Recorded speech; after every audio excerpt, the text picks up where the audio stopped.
경건한 삶을 사는 지혜라는 제목의 말씀 전합니다. 하나님은 우리가 이 땅에서 세상 사람처럼 사는 것이 아니라 하나님의 자녀답게 경건한 모습으로 살아갈 수 있도록 지혜를 허락하시는 분이십니다. 오늘 우리 하나님의 자녀에게 허락하시는 첫 번째 지혜는 술을 조심하라는 말씀입니다. 1절. 포도주는 거만하게 하는 것이요 독주는 떠들게 하는 것이라.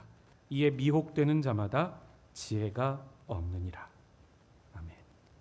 성도 여러분, 술 좋아하십니까? 대답할 수 없죠. 주량이 세신 분 한번 손 들어 보시겠습니까? 손 드실 수 없죠. 네. 지혜로우신 겁니다. 우리 하나님은 술이란 참 사람을 기분 좋게 하는 걸 주셨는데, 술을 하나님은 긍정적으로 말씀하시는 걸까요? 부정적으로 말씀하시는 걸까요? 결론적으로 말씀드리면 하나님 나라에 포도주가 분명히 있습니다. 발효된 게 있어요. 여러분 기뻐하시기 바랍니다. 우리 예수님이 그 십자가 지시기 전에 제자들에게 분명히 말씀하셨어요. 하나님 나라에서 내가 너희를 다시 만날 때 그때까지는 이 포도주를 마시지 않겠다. 너희를 위해 기도하겠다. 그러나 다시 만나면 함께 이 포도주로 즐거움을 나눌 것이라 분명히 말씀하셨습니다. 술이 하나님 나라에 있습니다. 그런데 하나님은요, 동시에 이 술이 인간을 기쁘게 하는 것이지만 뭐든지 그래요. 지나치면 어떻게 됩니까? 이게 악이 되는 거예요. 술이란 가치 중립적인 것입니다. 자, 술이 사람을 거만하게도 만들고 비밀을 말하지 말아야 되는데 비밀을 떠벌리게도 되고 술에 미혹되어 특히 한국 사회가요, 술로부터 모든 문제들이 시작돼요. 2차, 3차 다 연관이 됩니다. 여러분 인생에 꼬였던 시간들을 돌이켜보세요. 거기에 술이 있었는지 없었는지. 성경은요, 술 때문에 가정에 큰 문제가 생긴 사람 이야기를 합니다. 창세기 10장을 보면 노아가 하나님 앞에 의인이었습니다. 그 가정 8명이 구원을 얻었어요. 전 지구적 재난에서 구원을 얻고 생명의 역사를 이어가도록 부르심을 받았습니다. 그런데 그렇게 구원의 역사를 잘 하나님께 쓰임 받아 놓고 마음이 풀어졌어요. 농사 짓고서는 이 포도나무에서 소출 난 걸 보고 그걸 발효시켜서 한두 잔 마시면 얼마나 좋아요. 그런데 이게 절제를 못하는 거예요. 너무 기분이 좋아서. 그러다 어떻게 됩니까?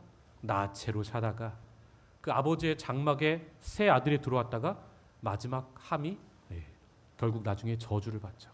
술이 덜 깬 채로 이 노아가 저주를 했습니다. 그렇게 가정의 분열이 이 술 문제에서부터 시작된 것을 볼 수 있고요. 또 창세기를 보시면 아브라함의 조카였던 롯이 분명히 아브라함의 중보 기도로 소돔과 고모라 성에서 하나님의 구원을 얻었습니다. 그런데 산에 들어가서 신세한탄을 했어요. 신세한탄을 할 게 아니라 뭐 해야 돼요? 자기 살려준 아브라함한테 가야죠. 그러면 믿음의 족보 안으로 전 들어왔을 거라고 봅니다. 그런데 그 산에서 신세한탄하며 술을 부어라 마셔라 하다가 이 딸들도 그 부정적 영향에 감염된 거예요. 우리가 이제 어떻게 이 자녀들을 생산하고 이 우리의 가문을 이어갈까 하다가 아버지 술 취한 거 보고 첫째 딸이 동침해서 둘째 딸이 동침해서 결국은 하나님의 족속에서 끊어진 이방 지파들이 나오는 걸 봐요. 나중에 여러분 사사기 사무엘상하로 가보시면 이 롯의 후손들이 믿음의 족속들과 전쟁을 벌이는 이방인이 되는 것을 보게 됩니다. 가정 문제가 술로부터 시작된 것을 성경은 말씀하고 있고요. 신앙의 문제, 예배의 문제도 이 술에서부터 시작되는 걸 봐요. 레위기 10장을 보시면요, 이 아론의 네 아들이 있습니다. 첫째, 둘째 아들 이름이 나답, 아비후예요. 이 사람들이 제사장으로 먼저 부름받아서 이 하나님께서 드리라고 하신 명령한 불이 있어요. 그런데 그 불이 아니라 포도주와 독주를 마신 거예요. 감히 제사하기 전에 완전 꼭지가 덜 정도로 마셔가지고 어느 불인지 분간도 못하고 대충 하나님 앞에 가져가서 드렸다가 그 불이 두 사람을 사르는 일을 낳았습니다. 성도 여러분, 술을 스테이크 드실 때 레드 와인 한 잔 얼마나 그 삶을 풍성하게 합니까? 그 정도면 얼마나 좋아요. 그런데 여러분 꼭 조심해야 될 때가 있어요. 언제? 하나님 앞에 설 때. 삼손을 보면요, 하나님이 그 흑암의 어두운 시대에 그 한 사람을 사사로 나시린으로 부르셨어요. 나시린으로 부르셨다는 건 제사장도 레위인들도 다 타락했다는 거예요. 하나님이 쓸만한 사람이 없어서 그 단지파의 한 사람 나시린 어려서부터 모태에서부터 택정하여서 아예 세상과는 구별되게 삭도를 대지 못하게 하셨고요. 그 당시에 이 블레셋 사람들이 변발을 했거든요. 청나라 사람들처럼 앞머리 다 밀고 뒷머리만 기르, 그게 변발이죠. 세상 문화가 그런 문화들이 이 믿음의 이스라엘들에게 침투하고 있었던 거예요. 그 다음에 술을 많이 마시는 문화가 침투해 있었어요. 포도주와 독주를 마시지 못하도록 하나님이 하셨어요. 여러분, 역사상 삼손처럼 능력을 많이 받은 사사가 없어요. 군대가 필요 없어요. 모든 역사는 여러분 삼겹줄. 하나님이 늘 다니엘도 혼자 한 게 아니에요. 세 친구를 붙여주셨고요. 믿음의 사람들을 붙여주셨고요. 군대를 붙여주셨고요. 그렇게 구원의 역사를 이루는데 하나님이 얼마나 삼손에게 능력을 많이 부어주셨는지 군대가 필요 없어요. 혼자 나귀 턱뼈로 1000명 블레셋 군인을 이길 정도였으니 군대가 뭐가 필요합니까? 그 정도로 능력을 많이 받은 사람이 삼손인데 이 사람이 술을 마시기 시작해요. 그러다 이방 여인을 가까이 하고요.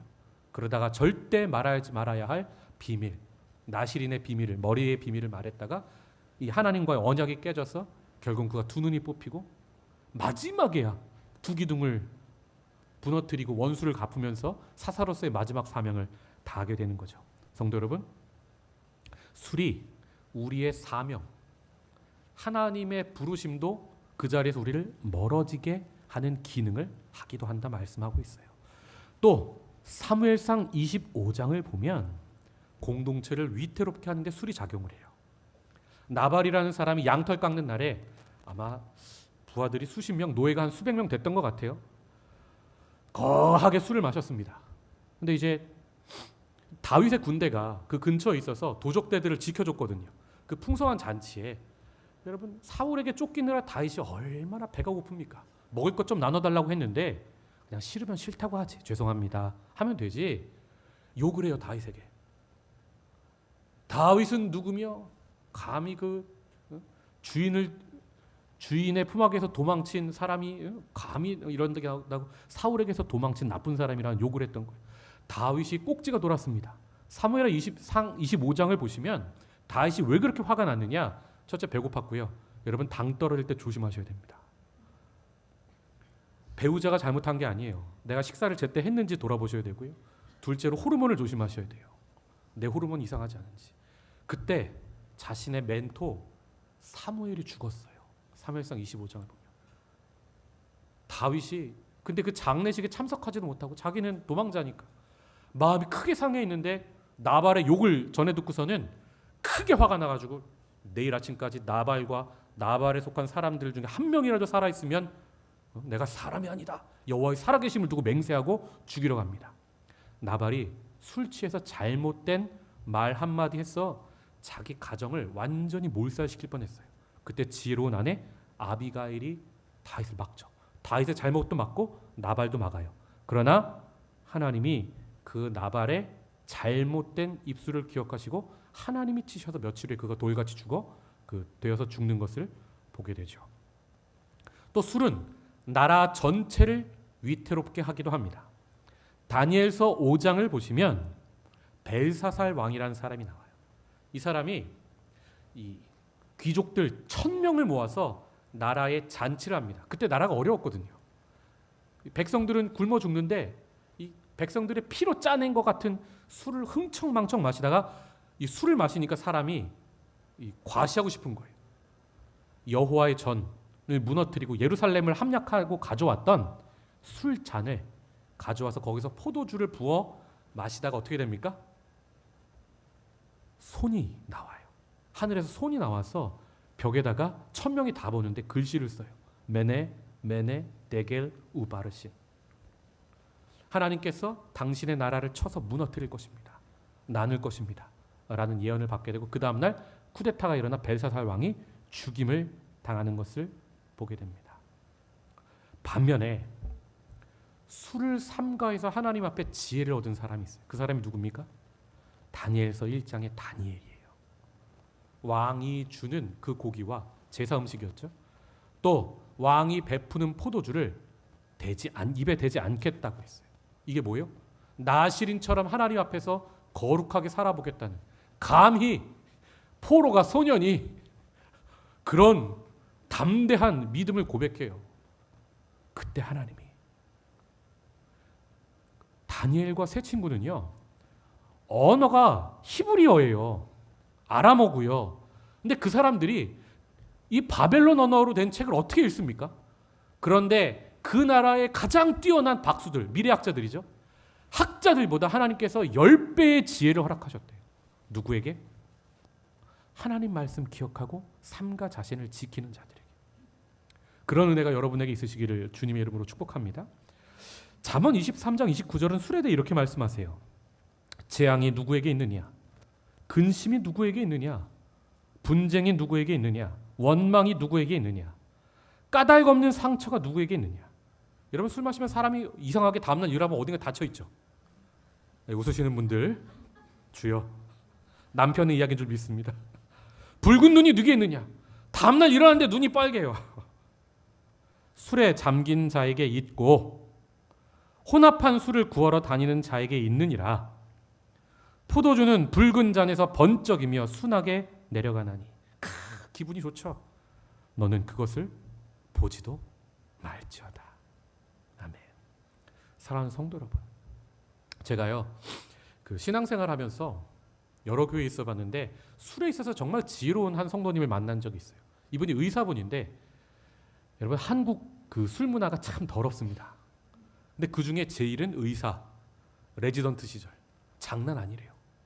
그 미친 독서량, 암기량, 사람이 미치니까 너무 또 위에서 갈구잖아요.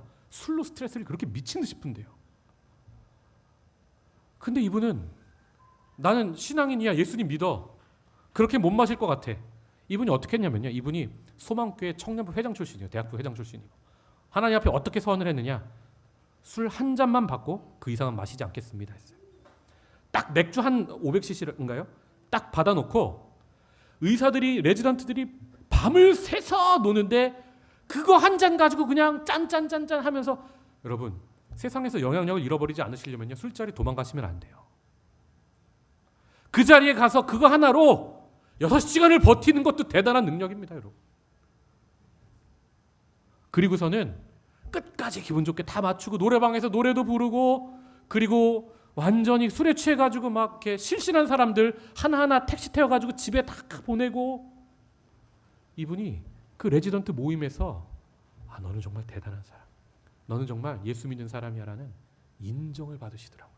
그러니까 다음부터 이 사람에게는 술을 과하게 요구하지도 않아요. 그런데 예수 믿는 사람이 그 정도 해야지.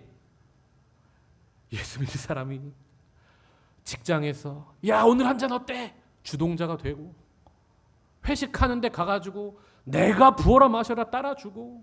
왜? 그러면 안 됩니다, 여러분. 그거 신앙인 아니에요. 이재철 목사님이 정말 술을 많이 드셨습니다.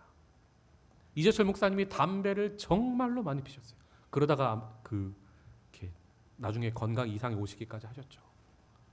그런데 예수님을 인격적으로 확 영접하고 나서 이분이 처음 한 일이 술을 아예 끊어버리는 일이었어요. 조금 더 마실 수 있는데 아예 끊은 이유가 뭐예요? 누군가 나의 모습을 통해 시험 들 사람이 있을까 봐 끊으셨다고 하더라고요. 사랑하는 성도 여러분, 술을 컨트롤하고 절제할 수 있는 능력이 있으시기를 주님의 이름으로 축복합니다.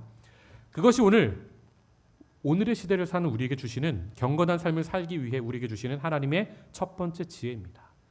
두 번째로 하나님은 우리에게 게으르지 말고 성실하라 말씀하세요. 4절 같이 읽어볼까요? 시작. 게으른 자는 가을에 밭 갈지 아니하나니 그러므로 거둘 때에는 구걸할지라도 얻지 못하리라. 아멘. 여러분, 이거 고대 수천 년 전에 농경사회에 주신 말씀이에요. 농경사회의 농사를 가장 잘 짓는 방법이 무엇입니까? 성실한 겁니다. 새벽같이 일어나가지고 해 뜨기 전에 일어나서 농사 준비하고 해 있을 때까지, 해가 다 질 때까지, 앞이 보일 때까지 일하고 저녁이 되면 집에 들어와 쉬는 것. 그게 이 하나님 주신 복을 누리는 방법이었죠. 그러나 여러분, 시대가 바뀌고 사회가 바뀌어도 우리 하나님은요, 성실한 사람을 참으로 좋아하세요. 그럼 이 시대는 고대에는 성실한 사람이 인정받고 저희 때 그랬어요. 여러분 초중고 그 개근하신 분들 여기 엄청 많으실 겁니다. 그죠? 우등상보다 더 회사에서 쳐준 게 뭐예요? 개근상이었습니다. 성실한 사람을 최고로 여겼어요. 그런데 요즘은 성실, 노력. 안성원 집사님이 그 금융계에서 일하시잖아요. 성실, 회사에서는 결과물을 가져오라고 말한다고 하더라고요. 이 사회가 그래요. 성도 여러분, 정말 하나님 앞에서 우리가 매일 성실하게 살면 결과물도 좋습니까? 이 시대는 아닌 것 같아요. 옛날에요, 에디슨 전기 어렸을 때 읽어보셨죠? 그 대단한 사람이 뭐라고 말했습니까? 천재는 99%의 노력과 1%의 재능이 만든다고 했죠. 이 시대가 정말 그럴까요? 최근 미국의 미시간 주립대 교수 연구팀이 연구한 바에 의하면 이게 인간의 그 노력과 성과에 관해서 가장 방대하게 연구한 결과예요. 게임은요, 노력은 26%만 차지하고요. 나머지 성과가 좋으려면 뭐예요? 선천적 재능, 운, 체력 이런 게 무려 74%래요. 음악은요? 노력은 21%, 선천적 재능이 79%, 스포츠는요? 노력이 18%래요. 제가 아무리 노력을 해도 저 맨 뒤에 앉아있는 우리 정주원 전도사 축구 실력을 따라갈 수 없어요. 왜요? 받은 게 달라. 82%. 심지어 여러분 이 사회가 교육을 그렇게 중요시하잖아요. 점수 잘 받아야 되잖아요. 근데 그건요 안타깝게도 노력이 4%래요. 나머지가 타고난 거. 그리고 부모의 이 재력, 또 부모의 관심, 또 이 뭐랄까 환경 이런 게 무려 96%. 그러니까 여러분 내 아이 성적 잘 안 나온다고 때려 잡으시면 안 돼. 그거 누구 때문이에요? 나 때문이에요, 여러분. 나를 때려잡아야지 누구를 때려잡아요. 만약에 내 자녀가 공부 잘한다, 아유 상도 받아오고 원하는 대학에 쑥쑥 잘 들어가고 취업도 잘 되고 그런다, 나 자랑할 게 아니라 뭐예요? 재능 주신 하나님께 영광 돌려야 되는 거예요. 아멘. 요즘 그 축구 선수 중에 이영표 씨가 좋은 그 강연으로 동기부여하는 강연으로 유명하시더라고요. 이분이 가는 데마다 얘기하는 게 그거예요. 나는 노력해서 잘 됐다. 자기는 축구 선수 초등학교 때부터 애들 다 쉬러 먹을 거 놀러 가도 연습 시간 다 끝나도 자기는 몇 시간 동안 비가 와도 눈이 와도 리프팅 수천 개 하고 뭐 줄넘기 수천 개 하고 이 개인기 수천 개 연습하고 갔다. 그래서 사람들이 오 노력하면 다 되는 거 했어요. 그런데 여러분 이영표가 우리 평범한 사람들한테 저처럼 축구 못하는 사람들한테 그런 얘기하면 제가 하지 메시 앞에서 나는 수천 개 해가지고 이렇게 잘 됐다 하면 그게 통한 말입니까? 아니요. 노력은 이 비슷한 레벨에서 재능이 있는 사람들의 속에서 프로리그 아니면 전 세계 상위 몇 %에서도 살아남기 위해서 죽자사자 노력해서 결과물을 내는 거지. 일반인과 이런 아마추어 단일 일반인과 프로의 세계에서의 이 그 재능 차이하고는 비교를 할 수 없는 거예요. 재능이 다 달라요. 그럼 우리 하나님은 불공평하신 하나님이십니까? 마태복음 25장의 달란트 비유가 참 재미있어요. 하나님이요 불공평하신 하나님처럼 보여요. 누구에게는 5달란트, 누구에게는 2달란트, 누구에게는 1달란트를 주세요. 그런데 하나님이 여기서 공평하게 원하시는 게 있어요. 그게 뭐예요? 똑같은 결과물을 원하지 않으셨어요. 5달란트 받은 자에게는 5달란트를 원하셨고요. 2달란트 받은 자에게는 2달란트를 원하셨고요. 1달란트 주신 자에게는 딱 1달란트만 원하셨어요. 그리고 5달란트 받은 자, 2달란트 받은 자, 여러분 세상은 차별해서 최우수상, 우수상 차별해서 주잖아요. 상도. 하나님은요 똑같은 칭찬을 해주세요. 만약에 1달란트 받은 자가 비교하고 그것을 땅에 묻어두지 않고 똑같이 1달란트 남겼다면 어떻게 됐을까요? 5달란트 받은 자, 2달란트 받은 자처럼 똑같은 칭찬을 얻었다는 것입니다. 자, 왜 하나님이 이 한 달란트를 땅에 묻은 자를 예수님이 혼내셨나? 저기에 힌트가 있어요. 장사여 남긴 자들은요, 뭘 칭찬하세요? 남긴 거 자체를 결과물을 칭찬하는 게 아니라 착하다, 충성되었다. 충성되었다는 게 뭐예요? 신실했다. 네가 참으로 매일매일에 성실했구나. 그 과정을 칭찬하시는 걸 봐요. 반면에 땅에 감춘 사람은 예수님 뭐라고 혼내세요? 악했다. 둘째로 게을렀다. 재능은 다 다릅니다. 은사가 다 달라요. 사명이 다 달라요. 부르심이 다 달라요. 하지만 하나님이 우리에게 요구하시는 게 있어요. 그게 뭐예요? 착하자. 둘째, 성실하는 것. 우리 하나님 정말 어려운 걸 우리에게 원하지 않으세요. 마태복음 25장 26절, 이 한 달란트 그냥 땅에 묻어뒀던 자가 주인은 심지 않은 데서 거두려고 하는 나쁜 사람인 줄 알고 제가 그냥 땅에 묻어두었습니다 하니까 주인이 돌아와서 하는 말이 이겁니다. 그 주인이 대답하여 이르되 악하고 게으른 종아, 나는 심지 않은 데서 거두고 해치지 않은 데서 모으는 줄로 네가 알았느냐? 그러면 네가 마땅히 내 돈을 취하리니 취리하는 자들에게 맡겼다, 은행에 맡겼다가 내가 돌아와서 내 원금과 이자를 받게 하였을 것이니라 하고. 여러분, 이 27절의 말씀을 많은 사람들이 오해해요. 이 말씀은 이 한 달란트 받은 종 보고 야, 은행에 맡겨서 이자라도 받아야지, 우리 하나님이 이자 노릇하는 분입니까? 아니에요. 이 율법 말씀에 보면요, 이 히브리인들은요 동족에게 이자를 놓지 못합니다. 이자를 놓는 건 뭐예요? 악한 사람이라는 거예요. 내가 그렇게 동족에게 이자를 놓고 이자 노름하는 악한 사람으로 네가 그렇게 악한 주인으로 봤다면 네가 성실하게 은행에다 맡겨서 이자를 놨을 거 아니냐? 너는 지금 너의 게으름을 나의 악함으로 핑계대고 있는 거야 라는 종에 대한 게으름을, 하나님을 악한 사람으로 핑계대는 그 종의 악함을 하나님이 책망하고 계시는 내용입니다. 마태복음 25장의 달란트 비유는 이런 거예요. 장사하여 남겨라 라는 말 뜻이 뭐예요? 오늘을 성실하게 살아라. 이 세상 하나님 주신 달란트는 다 다르지만 비교하지 말고 남의 것 집착하지 말고 오늘 부르신 내 삶의 자리에서 성실하게 빛을 비춰라. 소금의 역할을 다해라 말씀하세요. 그렇습니다. 우리가 각자 받은 달란트는 다 다르지만 하나님이 우리에게 정말 요구하시는 것은 무엇입니까? 착한 것, 성실한 것인 줄 믿습니다. 오늘 하나님이 경건하게 살고자 하는 하나님의 자녀들에게 주시는 세 번째 지혜는 자녀를 교육하라는 말씀입니다. 5절의 말씀을 같이 읽겠습니다. 시작. 사람의 마음에 있는 모략은 깊은 물 같으니라.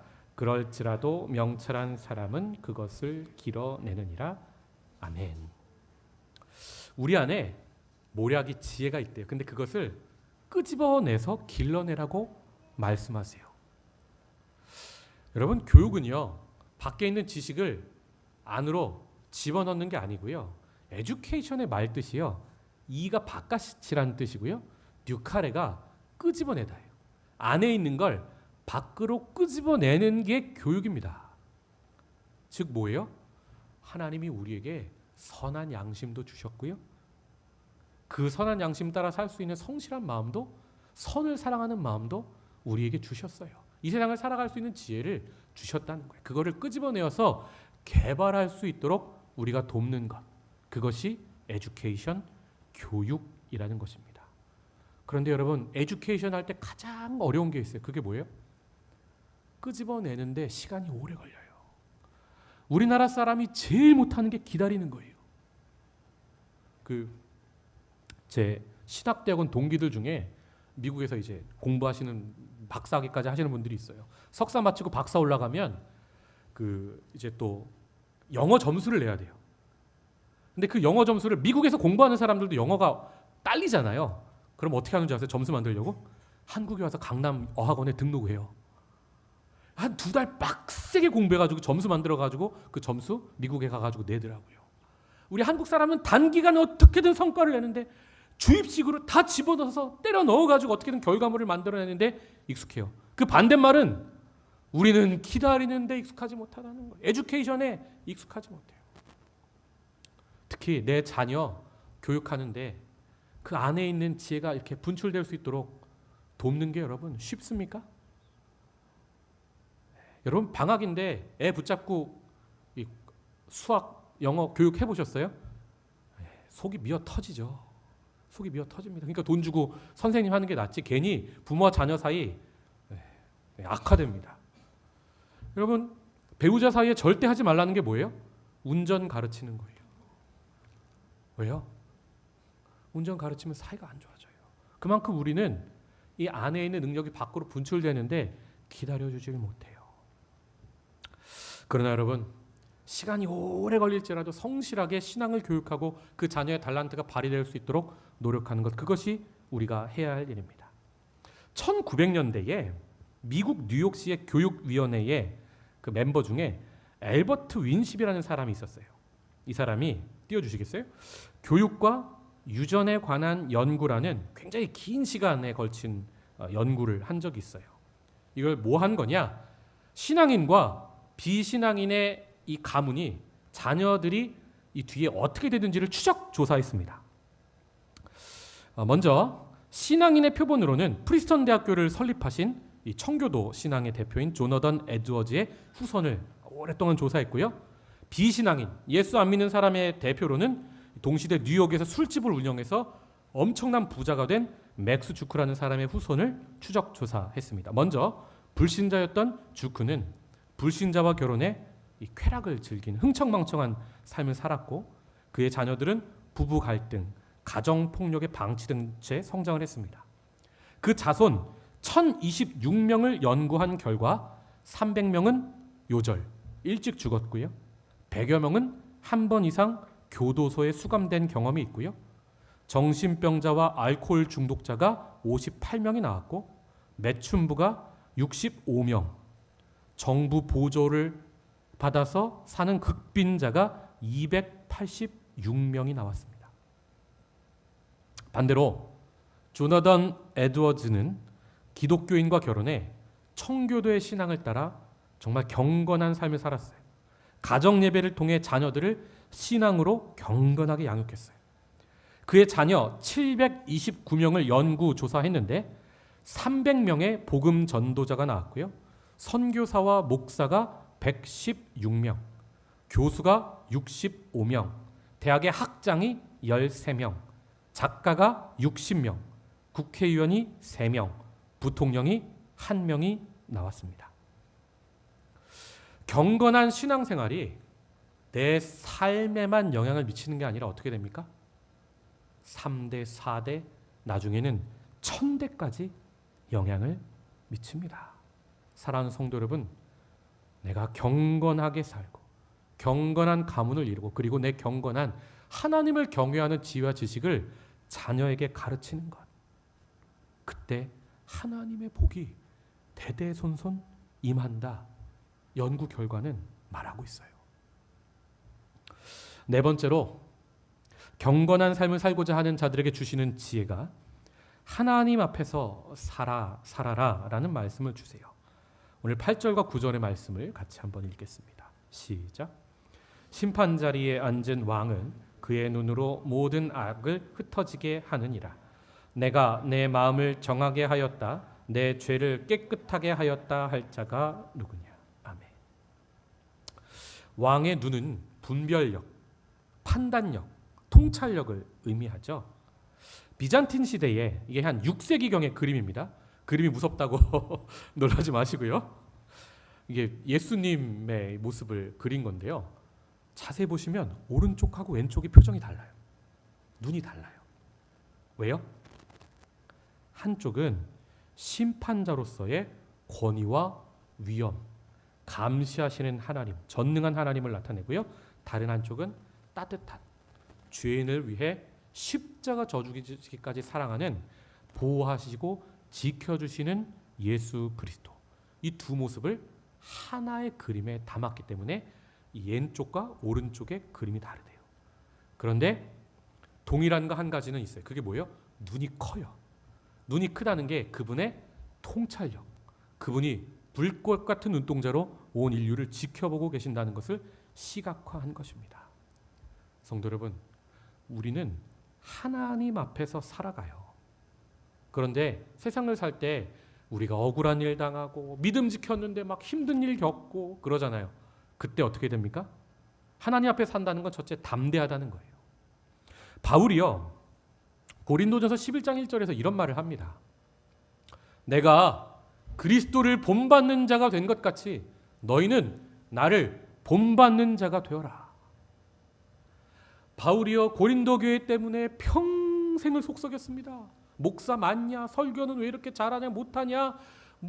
나는 바울을 따르고, 나는 베드로를 따르고, 나는 아볼로를 따르고, 파가 나뉘고. 그 속에서도 바울은요, 오히려 담대했어요. 왜요? 하나님이 자기 지켜주시고 하나님이 복음의 사도로 자기 세운 거 확신하니까. 사랑하는 성도 여러분, 이 땅을 살아가면서 연단받고 힘들고 지치고 재물이 모자르거나 관계가 어렵거나 건강에 또 위태로움이 다가올 때 어떻게 됩니까? 지켜주시는 하나님 묵상해야 돼요. 담대하십시오. 내가 너를 버리지도 않겠다, 떠나지도 않겠다 보혜사 성령을 주시며 그분은 약속하셨습니다. 그런데 여러분, 사람이 한쪽으로만 치우치면 문제가 있어요. 담대하기만 하면요, 이게 교만이 됩니다. 또 반대로 우리는 예수님의 반대편 모습, 심판자로서의 그분 앞에 서야 돼요. 우리는 매일매일 하나님 앞에서 부끄러워할 줄 알아야 돼요. 디모데를 향한 편지에서 아들 같은 디모데를 향해서 바울이 정말 속 깊은 얘기를 해요. 믿보다 믿을만하다. 모든 사람이 받을 만한 이 말이 복음이죠. 그리스도 예수께서 죄인을 구원하시려고 세상에 임하셨도다. 그런데 그 죄인 중에 다른 사람이 괴수가 아니라 내가 괴수다. 자신의 죄 때문에 예수님이 십자가에 못 박혀 죽으셨음을 인정하는 것, 그리고 매일매일 그분의 은혜 앞에서 서는 것. 여러분, 우리 사람이 부끄러움을 알아야 합니다. 제가 그래서 윤동주 시인을 좋아하는 거예요. 어떤 분이 이런 말을 하더라고요. 사람이 인생을 살면요, 매일매일 마음에 먼지가 얹는데요. 저는 여러분 집에 일주일 동안 어디 여행 갔다가 돌아오시면 집이 깨끗합니까? 아니요. 그래도 먼지가 쌓여요. 하물며 세상에서 살면요, 우리 마음에 자북자북 먼지가 쌓인, 나도 모르게 어두운 것도 쌓이고 원치 않는 것도 쌓이고. 그때 어찌해야 됩니까? 마음의 먼지는 눈물로만 닦을 수 있대요. 하나님 앞에서 정말 그 은혜에 감사해서, 혹은 주신 은혜는 큰데 내가 그거 다 갚지 못해서 죄스럽고 부끄러워서 하나님 앞에 울 수 있는 성숙한 성도 되시길 축복합니다. 여러분, 마지막으로 십자가 앞에서 울어본 적이 언제이십니까? 주일학교, 여름 성경학교 오면 큰일입니다. 너무 과거예요. 매일매일 그 은혜에 감사하여 감격하여 우실 수 있는 분 되시기를. 무엇보다 삶이 어렵다면 하나님 나 포기하지 않고 지켜주신다, 눈동자처럼 지켜주신다는 사실을 믿고 담대하게 오늘 하루를 하나님 앞에서 살아갈 수 있는 저와 여러분이 되시기를 주님의 이름으로 축복합니다. 불을 꺼주시고요, 우리 주신 말씀 붙들고 먼저 좀 기도하겠습니다.